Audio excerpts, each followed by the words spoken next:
আগামী 10 মার্চ প্রাথমিকভাবে family card চালু করবে সরকার।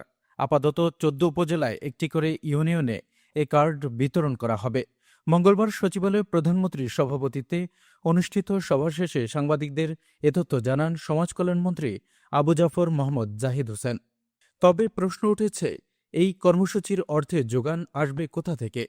এ বিষয়ে জানতে চাইলে সাবেক সিনিয়র অর্থ সচিব মাহবুব আহমেদ বলেন, এই কর্মসূচি পরিচালনার জন্য চলতি বাজেট থেকে অর্থ বরাদ্দ করা হবে।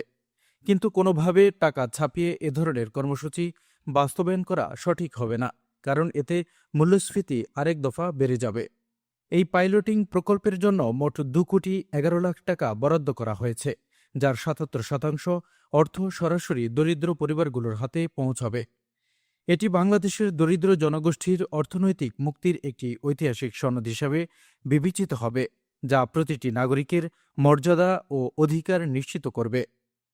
Desk report, বার্তাবাজার।